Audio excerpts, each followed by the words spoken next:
Bombshell tonight in the tragic death of a young man, Nolan Wells. In the last hours, we learn the contents of a second independent autopsy on Nolan's body. Good evening. I'm Nancy Grace. This is Crime Stories. I want to thank you for being with us. In the last hours, we learned the contents of a second independent autopsy on Nolan's body. The official record states the cause of death is undetermined pending investigation. That is the government's final word, for now, but undetermined is not the same as nothing happened. It simply means the official machinery of the state has not... Whatever happened really close to where the body was found. Preliminary report, second autopsy, death of Nolan Xavier Wells. Cause of death, undetermined, pending investigation. And we'll explain that as we go through the report this morning. The manner of death, undetermined, pending investigation. What happened to Nolan Wells? I listened and I listened and I listened to our friend Ben Crump as he went through the independent autopsy, and this is what I find to be Preliminary report, second autopsy, death of Nolan Xavier Wells. Cause of death undetermined pending investigation. Before we go deeper into what the documents actually show, make sure you're subscribed to Project Cold Case. Because we don't just cover the story, we follow the evidence. Imagine a photograph. A young man, a star athlete, face down in the sand. His body is not floating. It is not drifting. It is resting at the waterline, left leg bent, right leg bent, arms out, head turned into the earth. It is the... He said the body had marked decomposition. Decomposition. What does that mean? Probatively, what does that prove? Joining me an all-star panel to make sense of what we are learning tonight, that was an independent autopsy ordered by Nolan Wells' family. The occipital bone is the bone in the "this is your skull." It's the bone in the back of your head, the directly back side of your head. The second autopsy, paid for by the family, found something. A focal area of red discoloration in the deep soft tissue of the back of the head, not on the skin, deep, beneath the muscle. This is not a scratch. It is not a sunburn. This is a hemorrhagic event. The official report calls it deep subcutaneous, which is a clinical way of saying that something happened to the back of this young man's head, something that left a mark that did not fade even as the body decomposed. Medical examiner in a metropolitan area like Fort Worth. All that aside, COD, MOD, undetermined. But what jumped out at me, among so many things, Dr. Kendall Crowns. All these have to be considered when you're saying a reddened area cause the doctor didn't call it hemorrhage, which is interesting to me. He called it a reddened area. The language is important. The examining doctor did not call it a bruise. He did not call it a contusion. He called it a reddened area. That is a choice. It is a clinical hedge. It leaves the door open for a decompositional artifact, a transport artifact, or a blunt force injury. The official line is that they cannot determine which one it is. But the absence of a determination is not the absence of evidence. It is a failure to explain, not a clean bill of health. The question hangs in the air. If it was a blow, what caused it? Settling of the blood from decomposition or from lividity, pooling of the blood.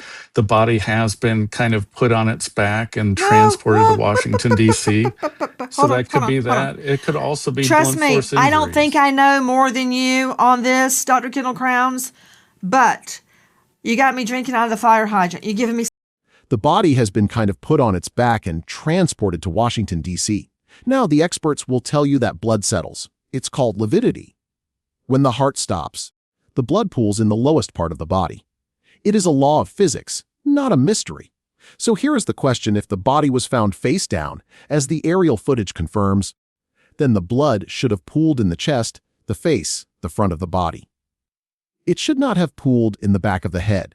The state's answer to this is that the body was transported on its back, and that the pooling could have occurred during that journey. That is the official explanation. But isn't it true to you, Brian Trasher, Vice President, United Cajun Navy. The Navy participated in the search, and I got to clear up that whole thing about fully clothed with. Go back to Kendall Crowe. Kendall? Kendall. Where's Kendall? Why am I not seeing Kendall? Kendall, please turn around. Show everybody what we're talking about because I'm doing this. Show me occipital. Occipital is right here. Back head. Now we arrive at the second critical finding. The anterior neck structures were absent, not damaged, not fractured, absent. The hyoid bone, the thyroid cartilage, the laryngeal structures. These are the fragile pieces of anatomy that are often broken in strangulation. They were not received with the body for the second autopsy. The state says they are being held for further testing for forensic anthropologists to examine for microfractures. That is the official story, but the absence creates a void. Like he had on a shirt with swim trunks, but he does not have on a shirt. He only has on swim trunks. That's a whole peripheral issue. But back to Dr. Kendall Crowns. So, Dr. Kendall Crowns, you may have an explanation for this. I've already thought of one, and I'm not a medical examiner, but I don't see how the deep red, I'm talking about, was there a blow to the back of the head? Did he fall off a boat?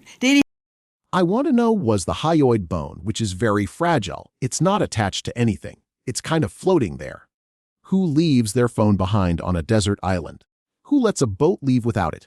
The family retrieved the phone, but they had to wait 15 minutes. The friends were sitting in the dark, watching TV. The phone had been cleaned. The Snapchat and Instagram data from that day were missing. The digital footprint, the one thing that could tell us exactly where Nolan was and when, is a void. This is not the behavior of a group of friends who just survived a boating accident. This is the behavior of people who are managing a narrative. So it is difficult to say without seeing the actual reddened area in the deep soft tissue whether this is just a decompositional artifact or if it's indeed blunt force trauma. Now, they're not describing any injuries to the. They put this autopsy out and they kind of gave you a lot of sizzle. They gave a big dog and pony show, but they didn't really make it clear on the findings and conclusions and how they could be interpreted. The ticking clock in this case is not just about Nolan. It is about the truth. Every day that passes, evidence degrades. Phones are cleaned, memories fade, boats are repaired. The physical reality of that day is slipping away. The state has the power to conduct a thorough investigation, but it has not released the first autopsy. It has not explained the missing neck structures. It has not clarified whether the red mark was a blow or an artifact. The longer this remains undetermined, the more the truth erodes. And that is the question we must ask ourselves. Oh, that's an open invitation to Mobley to jump in. But 3 things you said, that there could still be pooling of the blood, and I don't want to be too DEFCON 4 into this and get lost in the weeds, but if you delete a picture, Nancy, it sits in a recycle bin on your iPhone, and you can recover that for about 30 to 40 days as a normal user. If you empty that trash, it's not recoverable, but we doing forensics can still find it. If you are a parent listening to this, and you are thinking about your own child, ask yourself, what would you do?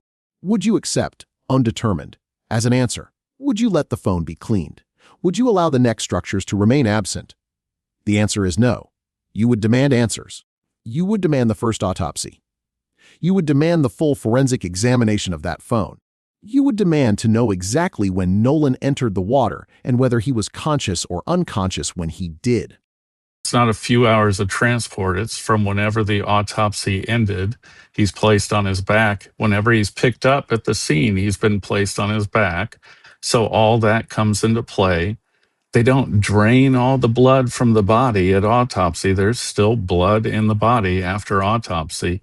And also, decomposition causes the breakdown of tissues, including musculature, which can give a reddish decoloration from the actual decomposition. American hero Officer Adam Ashworth, St. George PD, Utah, passing away in the line of duty, leaving behind wife Bobby and 3 beautiful children, Hannah, Mattison, and Jackson.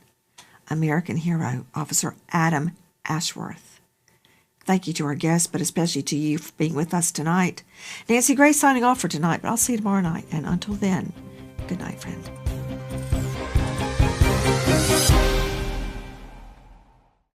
Hi, guys. Please join us on our mission to find missing people, especially children, to solve unsolved homicides. And if you're on the go, please join us on your favorite podcast app where you can get all our content, where we, in our way, seek justice.